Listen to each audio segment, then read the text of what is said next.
Halo teman-teman, selamat datang di video kali ini. Kita akan membahas dua perusahaan yang di-request oleh teman-teman kita. Saya tahu mereka ini sedikit berbeda ya, karena yang satunya bergerak di bidang properti, yang satunya lagi bergerak di bidang kelapa sawit.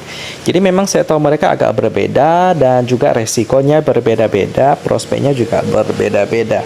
Tapi pemenangnya kali ini adalah dari sektor yang cukup beresiko menurut saya ya, yakni adalah sektor properti dimenangkan oleh Kebak. Dan di posisi terakhir adalah Andi ya. Padahal Andi ini sektornya aman-aman loh, sektor sawit, dimana kita tahu sendiri ya, menjadi kebutuhan daripada orang banyak, tapi mereka masih mencatatkan kerugian loh di kuartal kedua ya. Aneh memang ya, mungkin manajemennya yang kurang bagus sampai mereka dapat mencatatkan kerugian. Kita akan membahas dua perusahaan ini, kita akan banding-bandingkan apa aja sih yang membuat perusahaannya harusnya laba tapi hanya rugi. Nah, kita akan bahas di video kali ini ya. Kita akan bahas di posisi terakhir dulu seperti biasa, yakni adalah Andira Agro Tbk dengan kode emiten ANDI atau kita panggil aja Andi. Kedua saham ini sama-sama gocap sih. Kalau udah sampai gocap itu berarti ada petanda yang tidak baik. Bisa karena valuasinya yang udah mahal atau perusahaan ini memang kurang bagus ya. Tapi saya lihat sih keuangan kedua perusahaan ini sih aman ya. Liquidity-nya aman, cuman paling labanya aja yang masih kecil. Bahkan Andi ini masih mengalami kerugian ya. Kita akan lihat perusahaan pertama di posisi terakhir Andi tentang sejarah mereka terlebih dahulu.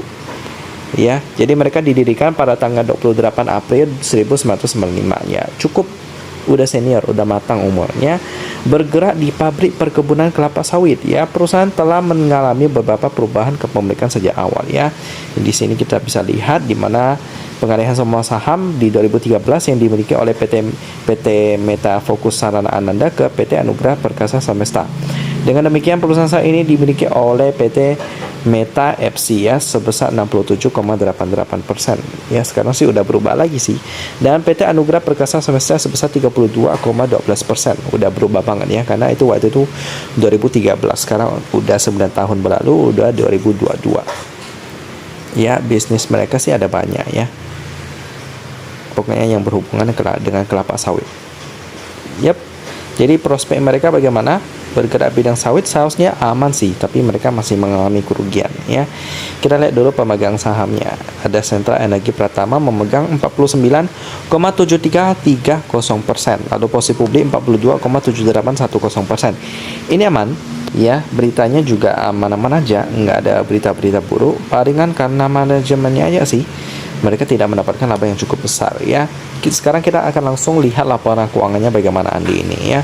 Mereka baru update di kuartal kedua sih. Kita coba lihat IDX.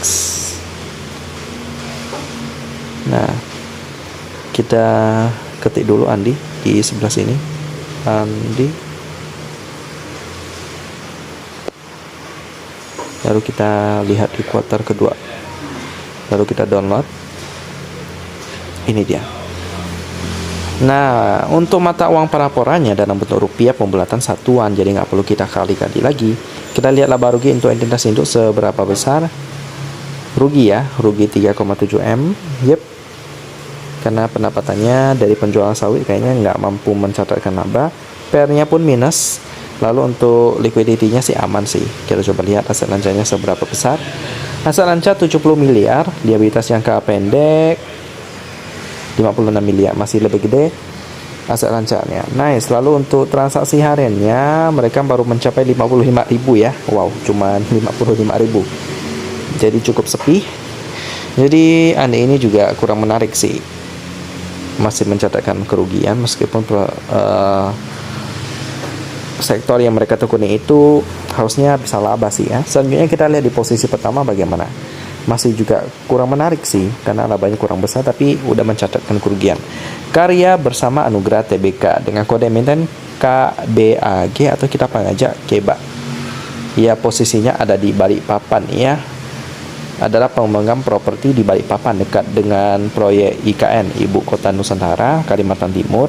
Perusahaan ini didirikan pada tahun 2014, jadi masih cukup muda, dan memulai bisnis komersialnya pada tahun 2015.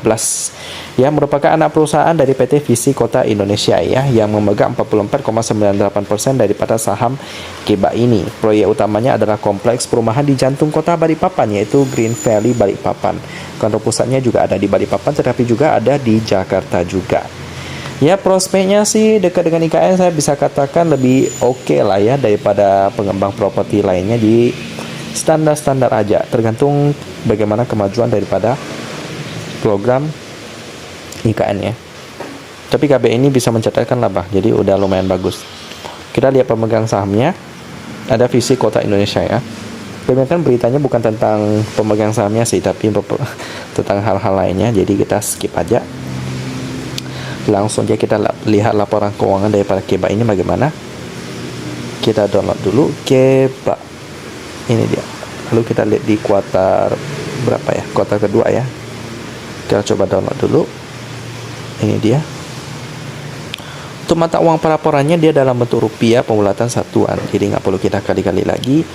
Untuk laba rugi untuk entitas induk sebesar 6,1 miliar. Yep. Lalu dengan PR yang didapat 28 kali ya.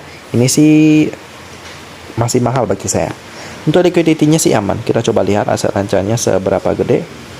Yakni sebesar 300 miliar. Lalu liabilitas jangka pendek 71 miliar. Masih lebih gede aset rancang ya.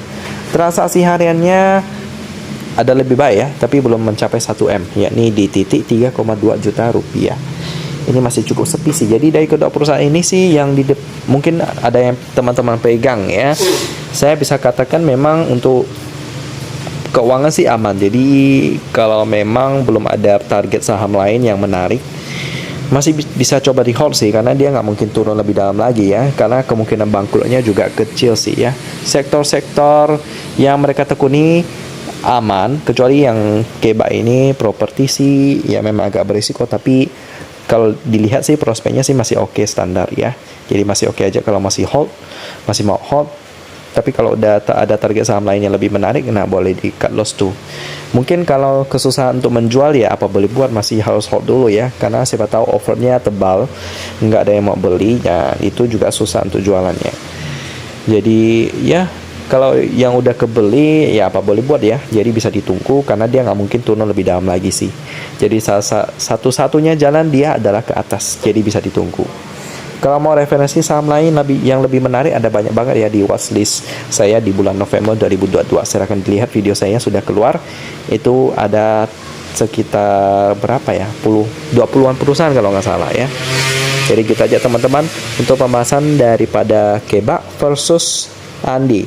Semoga bisa membantu untuk menemukan referensi yang cocok. Saya tutup dan kita ketemu lagi di video selanjutnya.